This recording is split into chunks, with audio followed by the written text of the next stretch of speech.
Very warm welcome. Again, I'm back with one of my lecture series topic, which is impact assessment. You see, look at the picture. If you look at this picture, you'll understand that these stakeholders, these let's say they are the clients, or they may be the beneficiaries of various initiatives taken by microfinancing institutions. You see, look at their eyes. They all have very strong hope with certain institutions at place. Now you see, they're very hopeful that their future is going to change. Smile is all around. You see, when you have a hope, when you have a smile around, you see things are all possible. Let's go in and see how we can understand what type of change has been brought in. How we are going to measure that change. Is this change favorable or is it unfavorable? So there can be like multiple dimensions to this impact assessment. Let's go in and then see something on it.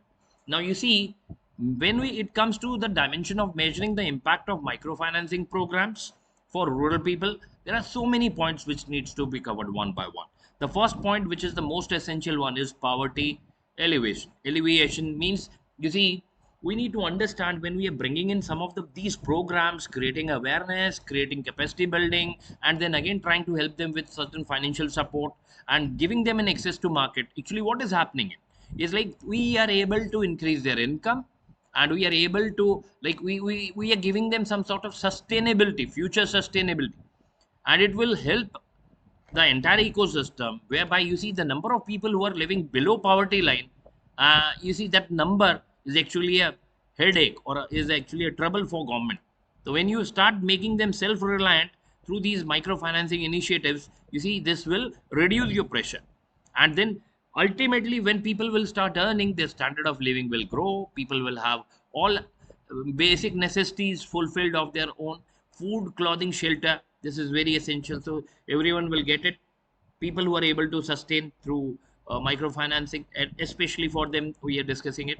No doubt government is taking lots of initiatives, but still we should try to make them self-reliant, not to depend on government initiatives. And it will also improve the asset ownership structure. Now you see, the next important thing is, like, once they come out from poverty, what are they going to do? They're going to very rationally take certain judicious decisions for future. So saving is one of it. How are you going to save? For saving, you have to connect to the financial system that we have. So saving and investment, they will go side by side, and for this you need to have an access to market. That is what is we are trying to convey as financial inclusion. So inclusion of masses in your financial system, where people can open account.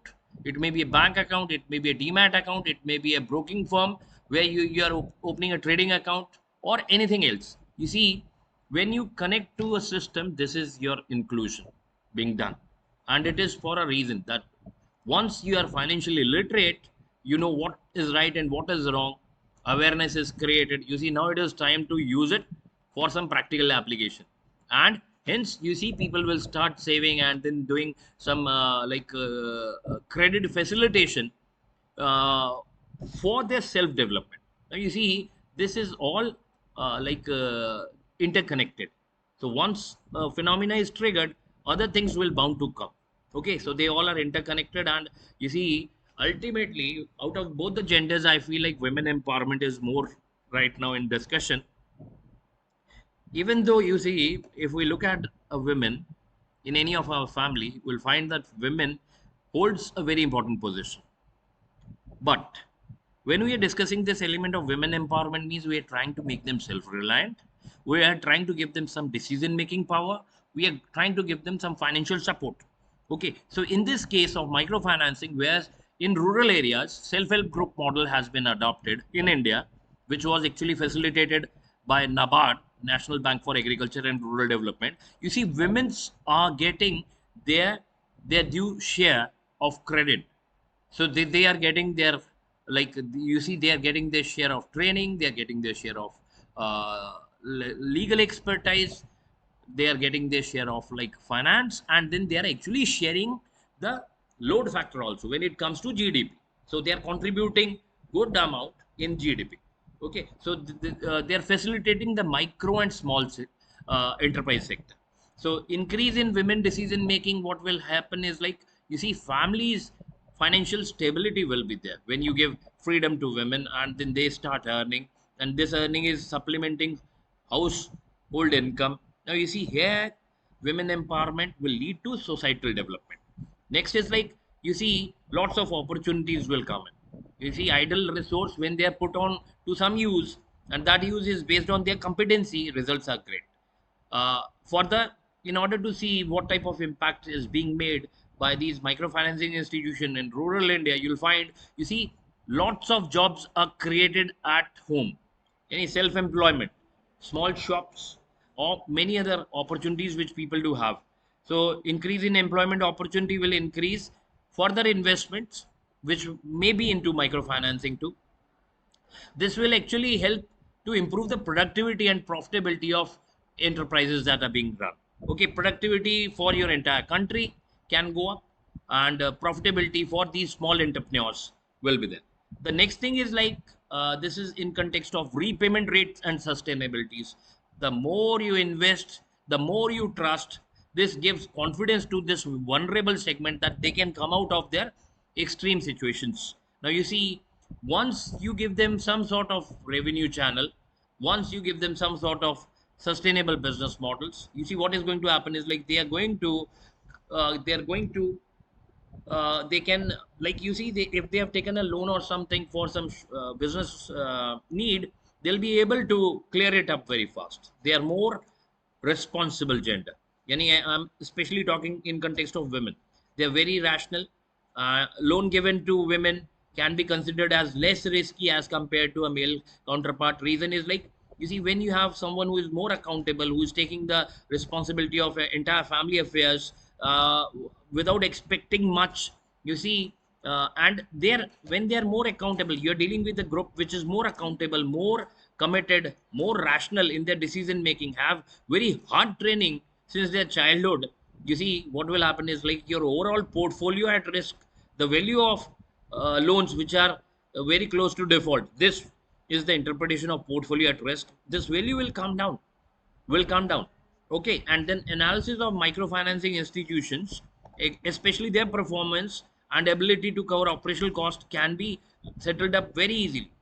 Now you see, we look at this from long-term viability purpose. Like these microfinancing institutions, when they initiate some programs, it will give prosperity into these rural areas and will bring in something called as sustainability for long term. So your business models, they are sustainable and long-term viable. Now the sixth point that we have in this impact assessment is social impact. How we are going to measure it is like, how communities are developing at large, how societies are able to perform at large. Social change will be visible, like education of younger ones, health for male, female, and you see housewives and kids, you see women empowerment. So these are some of the points which will show you how society is getting uplifted through these initiatives.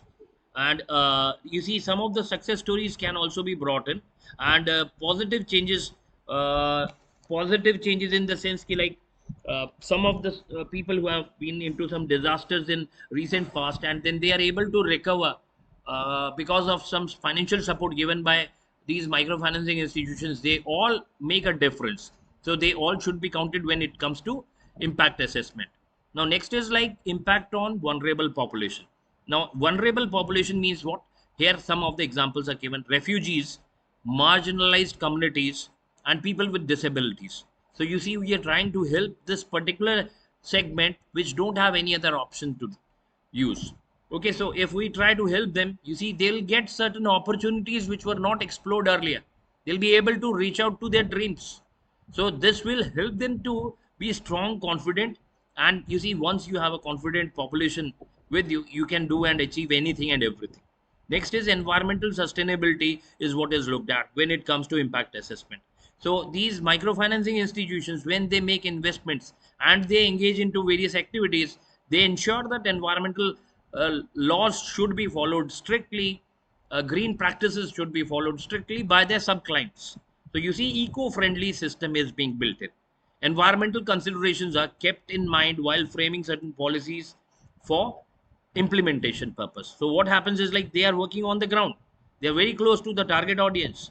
If they said something and they communicate it to the target audience, You see, even though this audience is not able to come to main cities, but they understand the policies at broader level, and maybe they are also contributing for your eco-friendly practices. Now, next is you have client protection and satisfaction. When I say client protection, means the people who are already the existing clients of microfinancing institutions. So we can look into how and what measures have been put in place to make sure that their rights should not be breached. Their satisfaction level should be looked at when it comes to microfinancing institutions' role in rural area. Sometimes you see, maybe possible that some companies are very materialistic and very commercial in nature.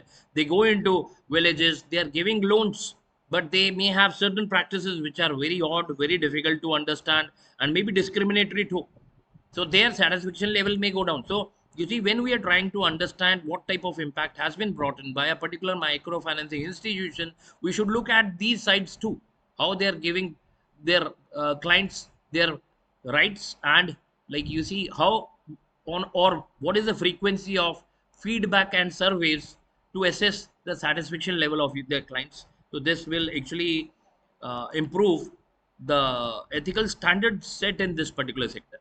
So you see, it should be a very important point for ranking of these microfinancing institutions. And thanks for watching this video. Hope you're clear with what I said. If you have doubts, you can ask it in your chat box.